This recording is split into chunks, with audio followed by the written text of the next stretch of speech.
네, 안녕하세요. 강프랙탈입니다. 2022년 4월 25일 월요일 주도주 분석 시작하도록 하겠습니다. 오늘 010-6720-4656으로 문자 보내주신 분들에게 이제 무료 추천주 보내드리고 있습니다. 그래서 오늘 1번이라고 여기 이 번호로 문자 보내주신 분들 선착순 3분 선정해서 무료 추천주 보내드리니까 많은 신청 보내드립니다. 오늘 시장 일단 살펴보도록 하겠습니다. 오늘 시장 코스피 지수가 2700포인트를 깨고 내려왔는데요. 어, 실질적으로 체감상 이제 상승 종목이 코스닥 같은 경우에 이제 176 종목, 하락 종목이 1200 종목 이상으로 체감상 훨씬 이제 좀 침체된 그런 분위기를 느끼셨을 거라고 생각을 합니다. 오늘 시장 지수를 한번 같이 살펴보면 지금 2700포인트를 이제 깨고 내려왔고요. 실질적으로 이렇게 시장이 저점을 갱신할 때에는 좀 보수적으로 지켜보시는 것이 좋습니다. 왜냐하면 하락이 어디까지 이어질지 알 수 없기 때문에 실질적으로 하락을 예측하는 것은 좋은 전략이 아니고요. 이럴 때는 이제 현금을 보유를 하시면서 시장이 어느 정도 추세를 전환하기 전까지는 지켜보시는 것이 좋습니다. 예, 코스닥 같은 경우에도 실질적으로 지금 그동안의 상승폭을 모두 반납하고 있는 모습이고요.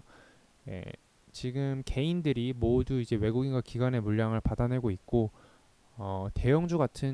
대형주 위주도 대부분 이제 어, 외국인의 공매도가 지속이 되고 있기 때문에 좀 섣부른 접근은 좀 권해드리지가 않습니다.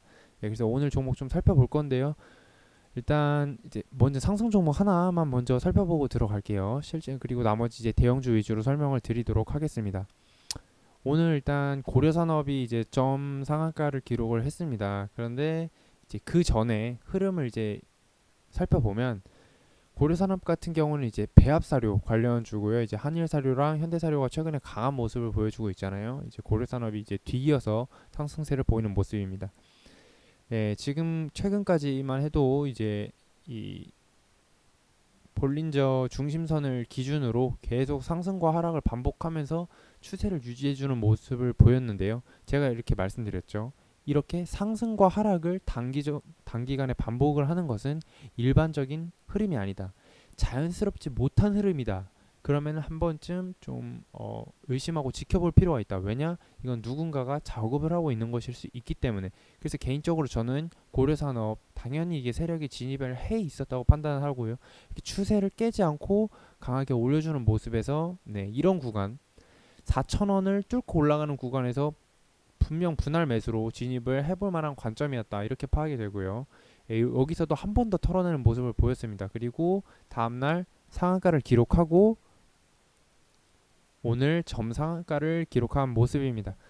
이렇게 기존의 세력이 진입을 해 있는지를 알 수가 있었다면은 좀 강한 수익을 보실 수가 있으셨을 거고요. 그리고 이런 음봉에서 좀 매도를 하지 않으셨을 거라 저는 생각을 합니다. 그래서 실질적으로 해당 기업에 세력이 들어가 있는지 종목에 아니면은 주로 메인 어떤 매집 세력이 있는지 그런 거를 좀 파악하시는 눈이 필요하다 이렇게 말씀드리고 싶고요. 오늘 좀 약한 섹터로는 가장 약세를 보인 섹터가 바로 의류 섹터였습니다. 예, FNF와 한세실업이 의류 섹터 대장주인데요. 오늘 이제 그동안의 상승폭을 반납하는 강한 하락 흐름이 나왔고 이럴 때 이제 섣불리 진입을 하는 것보다는 추세가 전환되기까지 좀 관망을 하시는 것이 좋다 이렇게 말씀드리고 싶습니다. 하이브 같은 경우에도 저는 시가총액 현재도 지금 10조 3,500억 가까이 돼 있는데요.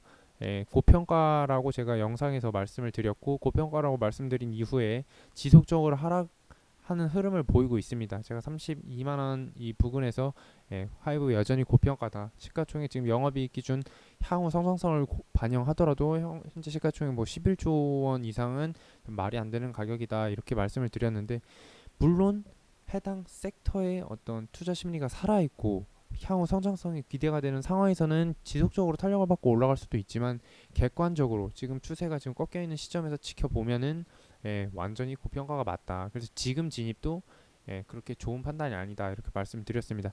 카카오 그룹주들 살펴볼게요. 일단 카카오가 대장이죠. 카카오 먼저 살펴보면 여전히 지금 저점을 갱신하러 가는 모습입니다. 카카오 그룹주 지금 시가총액 40조 원인데 물론 상대적으로 다른 주식에 비해서는 괜찮은 편이라고 생각을 합니다만 그래도 카카오 여전히 지금 섣불리 진입하기는 조금 이르지 않나. 왜냐 네이버와 함께 움직이는 모습인데요. 카카오가 플랫폼 대장주죠. 네이버 같은 경우는 지금 호가창만 보더라도 공매도가 강한 모습을 볼 수 있고 공매도 비중을 보면은 최근 거래량 대비 지금 10%대에서 20%까지 공매도가 늘어났던 모습입니다. 예, 그래서 이제 공매도가 이렇게 강한 주식은 좀 접근한 게 아니다. 네이버가 지금 플랫폼 대장 섹터이기 때문에 카카오도 그렇게 지금 좋은 흐름을 기대하기가 어렵다. 카카오. 예, 그래서 네이버와 카카오 같이 봐야 되는데 저점을 갱신하러 가고 있다. 지금 지지선을 깨고 내려왔기 때문에 섣불리 접근한 것은 좋지 않다. 나머지 주식들 더 보면 카카오 그룹주가 그나마 괜찮다고 저는 생각을 하고 카카오 게임즈, 카카오뱅크, 카카오페이 다 고평가라고 생각을 합니다. 지금 살펴보면 지금 추세가 게임 섹터가 완전히 지금 투자 심리가 약한 상황이고요. 여기서도 보면 공매도 비중이 10%대로 높은 걸 볼 수 있고 지금 추세가 꺾여 있을 때 이럴 때 기술적으로 반등이 나올 수는 있습니다. 하지만 기술적 반등 나오고 추가 하락이 이어질 수 있기 때문에 섣불리 접근한 것은 좋지 않다. 카카오뱅크 같은 경우에도 어, 기대를 크게 받았었던 종목이죠. 상장 당일에 상한가를 기록했었습니다. 그런데 객관적으로 두고 보면 지금 시가총액 20조 원을 기록하고 있는데 자 시가총액 20조 원인데 작년 순이익 2,500억 정도 그리고 뭐 KB금융 한번 살펴볼게요. 시가총액 24조 인데 지금 영업이익 6조에 가깝죠. 실질적으로 금융 관련주들은 이제 이 정도 실적이 받쳐주는데도 보통 퍼 기준으로 한 5배 정도, 5배 정도로 5배에서 6배로 거래되는 반면에 카카오뱅크 같은 경우에는 퍼가 90배입니다. 물론 이거는 기존 금융주들과는 다른 플랫폼 기반으로 이제 한다고 하지만 그래도 여전히 고평가가 아닌가. 저는 이거는 저점을 함부로 잡을 수 없다. 이렇게 말씀드리고 싶고요. 이거는 추세가 확연히 전환되지 않는 한 저는 좀 접근하는 것은 그다지 전 추천드리지 않습니다. 카카오페이 같은 경우에도 한번 살펴보면 실질적으로 실적은 지금 적자를 기록하고 있고요. 상장 이후에 자 보세요. 상장 이후에 지속적으로 하락을 해서 현재까지 매매한 사람들 중에 수익을 본 사람은 아무도 없습니다. 이런 주식 실질적으로 기존에 투자했던 사람들만 엑시트를 할 수 있는 기회가 되었고 기존에 투자했던 사람들은 아무도 수익을 본 사람이 없는 그런 종목이 되었습니다. 모두가 물려있다고 볼 수가 있죠. 서로 털고 싶어 할 겁니다. 공매도도 한번 비중을 보시면 지금 20%대, 10%대 계속 지금 저점인 구간인데도 불구하고 더 팔겠다고 하는 사람이 엄청나게 많은 상황입니다. 그래서 이런 주식은 싸다고 접근할 게 아니고 실질적으로 조금 추세가 전환되기 전까지는 그냥 관망이 답이다. 이런 종목 같은 경우는 지금 평가하기도 어렵습니다. 지금 실적이 적자를 기록하고 있기 때문에 매출액이 그동안의 성장률을 그동안의 성장보다 더 큰 성장을 보인다는 지금 장담도 없는 상황이고요. 그래서 이렇게 좀 카카오 그룹주들 살펴봤는데 저점을 갱신하러 가고 있지만 여전히 지금 고평가라고 보여진다. 저는 이렇게 생각이 됩니다. 오늘 방송은 여기까지 마무리하도록 하겠습니다. 감사합니다.